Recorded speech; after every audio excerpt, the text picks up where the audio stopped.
এই ভিডিওতে আমরা দেখব ফিলেবল পিডিএফে একটা ঘরে যখন আমরা লিখি ওই লেখাটা অন্যান্য ঘরের মধ্যে অটো চলে আসতেছে।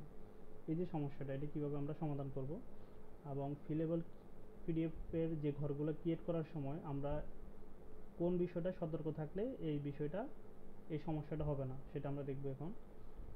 আমরা প্রথম সমস্যাটা দেখি। সাপোজ আমি এই ঘরের মধ্যে লিখলাম 20, আমার অটোভাবে অনেকগুলো ঘরে 20 চলে আসলো।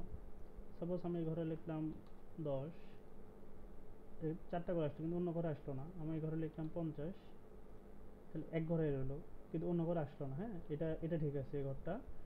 এই ঘরটা দেখি, এটা ঠিক আছে। অর্থাৎ কিছু ঘর ঠিক আছে, কিছু ঘর ঠিক নেই। যেমন আমি এখানে যদি আমি যদি এখানে চেঞ্জ করি, যদি আমি 60 লিখলাম, আমি যখন, তাহলে সবগুলো আবার 60 হয়ে যাচ্ছে। আমি যদি আবার এখানেও চেঞ্জ করি, তাহলে সবগুলো আবার চেঞ্জ হয়ে যাচ্ছে। এই যে সমস্যাটা, এই সমস্যাটা আমরা যখন ফিলেবল পিডিএফ ক্রিয়েট করার সময় আমাদেরকে সতর্ক থাকতে হবে। যেমন আমি যেটা ঠিক করছি ওই ঠিকটার মধ্যে আমরা লিখে দেখাই। যেমন কোথায় লিখছিলাম, এই ঘরটাতে আদার ঘরটাতে লিখছিলাম। এই আধারের ঘরটাতে আমরা এখানে যদি 80 লিখি তাহলে কিন্তু এক ঘরেই থাকবে। সো এটা কিন্তু চেঞ্জ হচ্ছে না। এটা হচ্ছে টোটাল অ্যামাউন্টটা দেখাচ্ছে 80, 50-এ 130, 130-এ 70-এ হচ্ছে 200, যেটা অটো ক্যালকুলেটেড করা আছে। ওকে, এখানে হচ্ছে আমাদের টোটাল, তাহলে এই ঘরগুলা ঠিক আছে। মানে একটা ঘরে একবারে লেখা উঠতেছে, একই ঘরে লেখা অন্য ঘরে যাচ্ছে না। আমরা এখন দেখবো এটা কারণ কি। আচ্ছা, প্রথমত হচ্ছে আমরা এখানে টুলে যাওয়ার পরে প্রিপেয়ার ফর্মে যাই। প্রিপেয়ার ফর্মে যাওয়ার পর আমরা এখানে দেখবো এটার নাম কি। যেমন এটার নাম কত, টি 22, অর্থাৎ সেম নাম মাল্টিপল ঘরে লেখা। সেম নাম যদি মাল্টিপল ঘরে হয়, তাহলে নাম যদি সমান হয়, তাহলে ওর ভ্যালুটা সব জায়গায় ধরে নেবে। যত জায়গায় নাম সেম তত জায়গায় ধরে নেবে। তাহলে এখানে সমাধান কি? সমাধান হচ্ছে দেখাচ্ছি। এখানে আমরা ঠিক করছি, এটাতে আমরা টুলে গিয়ে প্রিপেয়ার ফর্মে যাই। এখানে দেখি, এখানে হচ্ছে প্রত্যেকটার নাম ইউনিক। যেমন T103, 104, 105, 106, 107। এটা যে 100 সিরিয়াল মেনটেন করতে হবে তা না।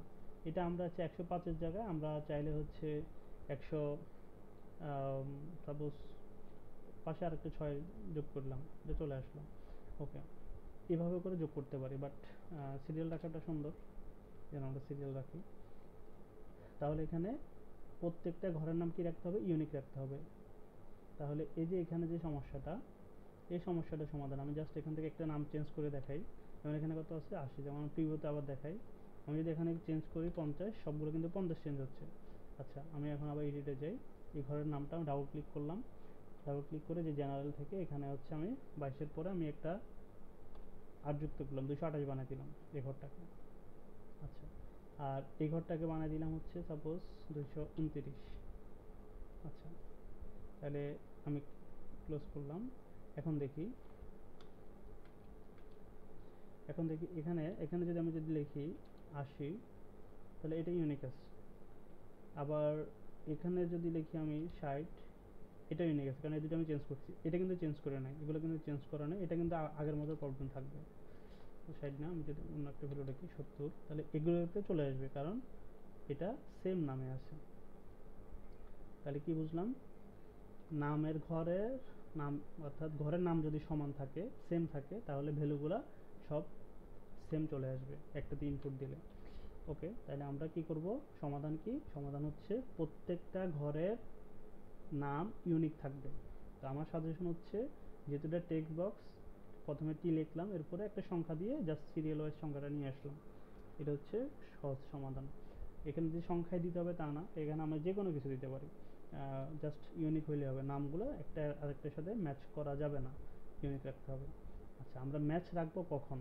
আমরা কিছু কিছু সময় ক্লায়েন্ট বলবে যে হচ্ছে যে আমার সেম ভ্যালুটা আমার কয়েক জায়গায় লাগবে। এটা কিছু কিছু কোম্পানির ক্ষেত্রে প্রয়োজন হয়। যেমন হচ্ছে তার কোম্পানি নামটা সে বারবার চায় না যে আমি কোম্পানির নামটা আমি বারবার বারবার, যেমন আমি একটা ফর্ম ফিল আপ করতেছি, তার কোম্পানি নাম বা তার তার নিজের নামটা অনেক জায়গায় লেখা লাগতেছে।